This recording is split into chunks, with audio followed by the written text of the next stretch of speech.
Solo levelling Ragnarok chapter 41 आ चुका है और मैं बता दूं ये चैप्टर सच में धमाकेदार होने वाला है। और ऐसे ही सोलो लेवलिंग रैग्नारॉक को सबसे पहले और डिटेल में देखने के लिए मेरे इस चैनल को सब्सक्राइब करो और लाइक करना मत भूलो और अपना ओपिनियन कमेंट में जरूर बताओ। मैं हर किसी का कमेंट लाइक और रिप्लाई जरूर करूंगा। एपिसोड के शुरू में हमें पास्ट के सीन दिखाया जाता है। हम सुहो की आवाज सुनते हैं। वो कहता है, मैं आपकी तरह एक डिटेक्टिव बनूंगा डैडी। हम देखते हैं पास्ट में सुहो जब छोटा था तब जिनबू और चायेन उसे घुमाने ले गए थे और तब वो कहता है, अब सच में कमाल हो, क्या मैं भी आपकी तरह एक डिटेक्टिव बन सकता हूँ डैड, या फिर मॉम की तरह एक फील्ड एथलीट। पर यह सुन के मिस चायेन और जिनबू दोनों पहले चुप रहते हैं। वो फिर से मॉम से पूछता है, पर तभी वो कहती है, सुहो हम तुम्हें बड़े जरूर कर रहे हैं, पर एक चीज हमेशा याद रखना, हम तुम्हें कभी नहीं बताएंगे कि तुम्हें क्या बनना है। ये तुम खुद डिसाइड करोगे तुम्हें क्या बनना है, तुम्हारे क्या सपने हैं। पर वो कहता है, पर मुझे तो आप दोनों की तरह बनना है, आप दोनों सच में बहुत कूल हो। ये सुनते ही वो कहती है, ओह अगर ऐसी बात है तो ऐसा ही सही, पर मैं होप करती हूँ कि तुम पहले खुद से पूछोगे कि सच में तुम वही चाहते हो कि नहीं। सुहो नैरेट करता है, तब मुझे पता नहीं था मॉम ने ऐसा क्यों कही थी, पर फिर कुछ समय बाद मैं डैड के फुटस्टेप पर चलना चालू किया और कभी खुद से पूछा भी नहीं कि मुझे क्या चाहिए, मैं किस चीज़ में अच्छा हूँ। यहाँ तक कि जब मैं पेंट करता हमेशा एंट ही बनाता था। मास्टर मुझसे कहते भी थे कि मैं एक ही चीज़ करूँगा मैं कभी बेहतर नहीं हो पाऊँगा, पर मैं कहता था अगर मैं करूँगा तो इसी चीज़ में मैं महारत हासिल कर लूँगा। पर उन्हीं एंट में से मास्टर ने एक एंट को देख के कहा था ये कुछ यूनिक है। तभी हम उसके उसी फोटो को देखते हैं जो एंट की तरह नहीं लग रहा था। ये सब कुछ याद आते ही सुहो डिसाइड करता है जो शैडो पावर उसे डैड से भी पहले मिला था वो शायद उसके ही ट्रेड की वजह से है और जिसे शैडो ट्रांसफॉर्मेशन करके यूज करा जा सकता है। पर अब वो कोई भी शैडो फॉर्म में फिक्स नहीं रहेगा, वो अपने तरह फ्रीली शैडोज को यूज करेगा। और तभी प्रेजेंट में हम शैडोज को उड़ते हुए देखते हैं। ली मिनसेन के पीछे अलग अलग शैडोज को बिना शेप के देखते हैं चारों तरफ जैसे कि धुआं। उसके सामने अब हम सुहो को देखते हैं। सुहो के बॉडी में भी शायद कुछ शैडोज आ रहे हैं। दूसरी तरफ बेरू को देखते हैं, वो भी सुहो के इस नए शैडो फॉर्म की तरफ खींचा चला जा रहा है। उसका भी फॉर्म वो मेंटेन करके नहीं रख पा रहा था। तभी एसील उसे पकड़ती है और कहती है, बेरू आखिर ये सब क्या हो रहा है यहाँ पे, यंग मोनाक के साथ आखिर क्या हो रही है। बेरू कहता है, नहीं मुझे नहीं पता, पर इतना ज़रूर लगता है कि वो अपने शेल से बाहर आ रहे हैं। और तभी सुहो को देखते हैं, उसकी फेस पे फिर से वो शैडो मास्क, पर इस बार ये कुछ अलग था। उसका ऑरा ही कुछ अलग है जो देख के खुद वो एपोस्टाइल वो सोचता है, क्या ये क्या चीज़ है, आखिर क्या उसके पास कोई छुपी हुई ताकत है।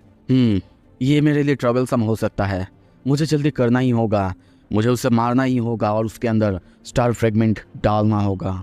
वो ये सब सोच ही रहा था, तभी इंस्टेंटली सुहो की एक तलवार उसके करीब गले में लगने ही वाला था, पर वो पीछे खिसक जाता है। अब ये देख के वो सोचता है, क्या ये क्या है।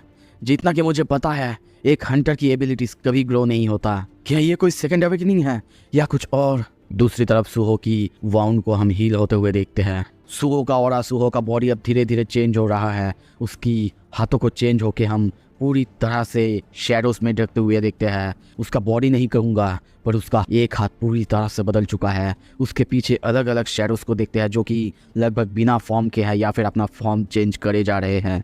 अब सुहो कहता है, क्या शैडो ट्रांसफॉर्मेशन शैडोज को सिर्फ वेपन बनाने के लिए यूज हो सकता है। अगर मैं अच्छे से सोचूं, शैडोज का ट्रीट ही ऐसा है कि वो अपने शेप, वो अपने फॉर्म्स को चेंज कर सकते हैं। तो अगर ऐसी बात है तो मुझे उन्हें अलग अलग तरीके से यूज़ करना चाहिए। और तभी हम देखते हैं वो एक ड्रैगन जैसा कुछ अपीयर कराता है जो कि सीधा जाके एपोस्टाइल को खाने वाला था। पर वो एपोस्टाइल उस ड्रैगन या फिर काकासा वेनम उसको अपने तलवार से स्लैश करता है। पर तभी पीछे से एक और जाइंट निकल आता है जो कि उसके पीछे से आके हमला करता है। पर थोड़ी ही देर में वो भी चौंकता है क्योंकि हम देखते हैं उसके हमले को भी उस एपोस्टाइल ने रोक दिया था और कहता है, मैंने तुमसे ऑलरेडी कहा था ना, चाहे तुम्हारे पास कितने भी सोल्जर्स हो पर कुछ भी मेरे आगे काम नहीं आएगा। और तभी वो एक स्लैश में उस शैडो को भी डिसअपीयर करा देता है। पर तभी सामने जब देखता है चौंकता है क्योंकि हम सारे शैडोज को अब सुहो के आसपास अपीयर होते देखते हैं। सुहो का ऑरा जैसे चेंज हो चुका है, उसके हाथ में सारे शैडोज इकट्ठा होने लगते हैं। उसके हाथ हम देखते हैं ब्लू से रेड हो रहा है और तभी हम देखते हैं पीछे से एसील चेंज हो चुकी है। नोटिस आता है बॉन्ड स्किल मतलब उसके हाथ में जो पावर आ रहा था ये एसिल से ही आ रहा था। और आई होप कि यहाँ पे वो शेडोज़ का भी यूज़ कर रहा है, इसीलिए वो वैसा लग रहा था। और तभी सुहो अपनी जगह से बहुत तेज़ी से उसकी तरफ जाता है और उस पर हमला करने वाला ही था, पर वो एपोस्टाइल को हम देखते हैं, वो सोचता है ये मैजिक पावर डेफिनेटली डेंजरस लग रहा है, पर मुझे नहीं लगता ऐसे अटैक से मुझे कुछ होगा। और तभी वो सुहो के ऊपर अलग अलग तरीके से स्लैश करता है, जिससे हम देखते हैं सुहो का खून निकल आता है, उसकी हालत भी बहुत ज़्यादा ख़राब हो जाता है। ये देख के वो हंसता है और कहता है, जैसा कि मैंने कहा था ये मुझे हरा नहीं सकता। सुहो लगभग बेहोश होने ही वाला था, पर तभी वो फिर से आँख खोलता है। उसकी आंखों में हम उसकी गुस्से को, ताकत को देखते हैं।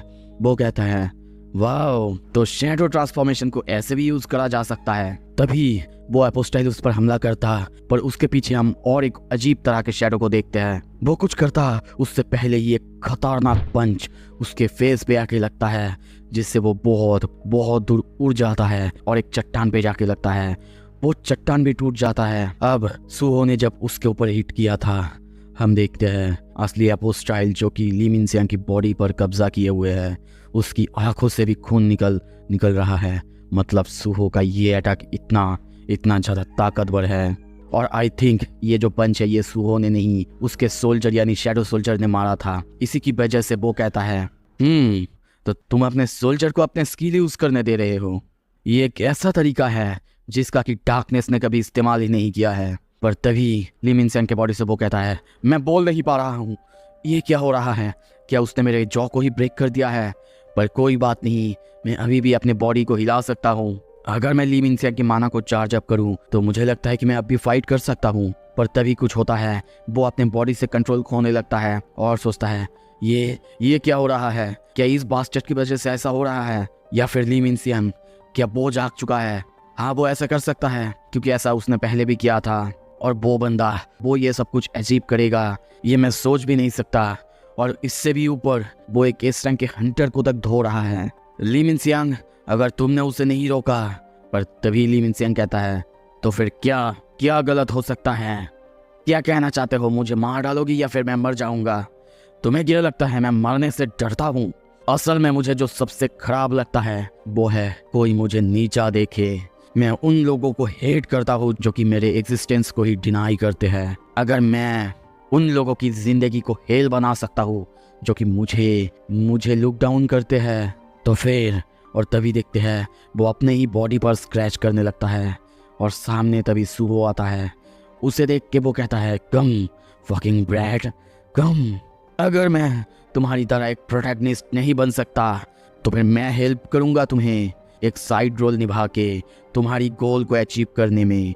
और तभी देखते हैं वो अपने छाती से जो भी पावर्स या फिर जो भी कुछ उसे मिला था एपोस्टाइल से बॉन्ड होने के बाद, वो सब कुछ उतारने लगता है और चिल्ला के कहता है, ये है मेरा last acting as a villain. और तभी सुहो उसको एक खतरनाक पंच मारता है जिसका कि गूंज बहुत दूर तक चला जाता है।